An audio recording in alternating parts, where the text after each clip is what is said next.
statement. All right, good day for us. I guess going all the way back to the first game wasn't the prettiest game, but we'll take it, and never going to give those away. And I thought we came out and, you give a lot of credit to LaSalle. There's just a lot of fight in those guys. They're tough. They got some tough outs in their lineup. Their center fielder can play anywhere. And they just, they came out in the second game and they got first and second, nobody out in each of the first 3 innings. And I thought we did a good job minimizing. And I was most impressed with our ability to respond after they scored. So they scored in the second with 1, we get 2. They score in the third with 1, we get 3. They score in the fourth with 2, we get 8. In the 8-spot inning, we had 13 hitters come to the plate and 12 quality at-bats, which we preach all the time. Love seeing guys coming out of the pen. Veazey and Fowler and Miller don't get to pitch that much and haven't pitched that much yet, and just be able to put zeros up. So all in all, a lot to unpack in a day like this. We drew 11 walks, 5 hit by pitches, but just made for a good offensive day. So we'll look to play better, finish it off, and see what we can do tomorrow. Bowler, got to see him pitch today, first time. Just thoughts getting him out there and trying to get him warmed up for the rest of the season. Yeah, no, it's good to get him back. I mean, anytime a guy can get his name on the wall and get his letter jacket, make his debut, that's a big deal. So especially his journey, going to be penciled in as a weekend starter, and then tears the ligament the week before the season last year. So it's just been a long road back. Any kid who goes through injuries, there's never a straight line path to rehab and coming back. There's always setbacks. And so Dane is at a point where, he's not totally 100% where he was, but he's close enough to where he's like, let me get out there. Let me compete. I just want to compete. So it's just the fact that he gave up 2 singles or 2 guys get on to start the inning, and then he ends up with a couple of strikeouts after that, and then we, throw a guy out on a ball and dirt recovery, JJ's play.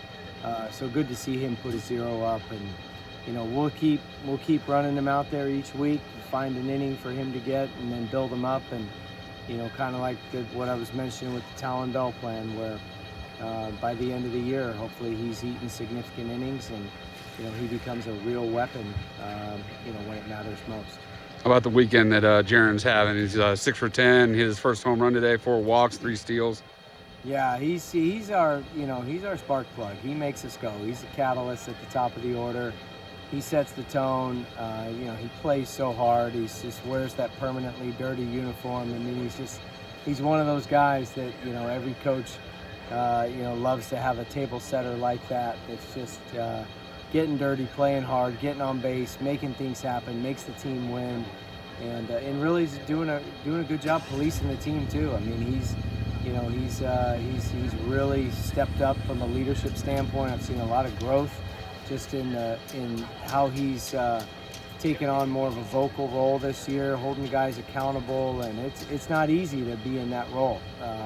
Sometimes that's a tough role to be in when you're kind of the guy that is holding guys accountable for different things, and he's just done a phenomenal job with that. So to see it translate onto the field and lead us on the field with his performance as well is awesome. But easy guy to cheer for sure, knowing his background and where he comes from. You had 3 games now in 24 hours for the most part. That's tough on anybody. Talk about the resilience you got to have, especially when you had a tough first game like you did today, and to go out and then dominate the second game like that.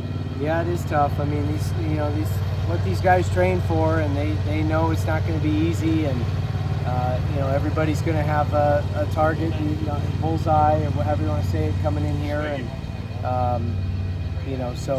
to be able to have a nail biter in game 1, and then to be able to separate like we did in game 2. But just the response all season, really, so far is, we talk a lot about winning frames, and whatever they score in the top half, then we want to beat that in the bottom half. Or if we're on the road and they score in the bottom, then we go out in the next half inning and try to win the inning. So that's been really impressive so far. Is the response of what happens after they score or after something positive happens for them, we usually are pretty good about flipping the momentum back on our side. So today we got the momentum on our side every time they started to get it themselves. 3-run rule wins in 4 games. They just trying to get home early to their girlfriends or what? Maybe, I don't know. Seems like you're doing a really good job situationally hitting, sack flies, putting the ball in play when bases loaded, that sort of thing. Yeah, it's something we work on. It's a point of emphasis from the fall. I give a lot of credit to Nick Schnabel and Griffin Mazer and Ben Paulson. I mean, they're the guys in the trenches, in the cages with these guys every day. But we adjusted our approaches this year and had new terminology. And I really liked the results from that, because the buy-in and then the execution behind the buy-in. And just, we've always had the right mindset competing, but just given a little bit more of I think more clear direction for them of some specifics of what they're going after, what they're looking for, and how we train it every day. And that's where a lot of all the credit goes to those guys, because whether it be in our rounds of batting practice, which we call smash practice, but in our rounds on the field to what we do in the cages, it's just everything we do is about being a run-scoring offense. So we're never going to be the team that just has 9 independent contractors out just trying to, try to hit solo homers. We're going to be the team that is connected 1 through 9 and trying to string quality at-bats together, and that means moving guys over and getting them in, and, knock on wood, so far so good. What do you want to see tomorrow in Game 4 from them?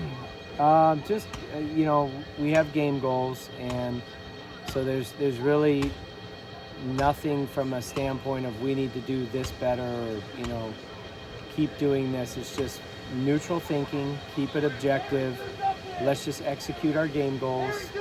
When we do that, the result is typically in our favor, and so it's a way to reset each game and not carry one thing over to the next.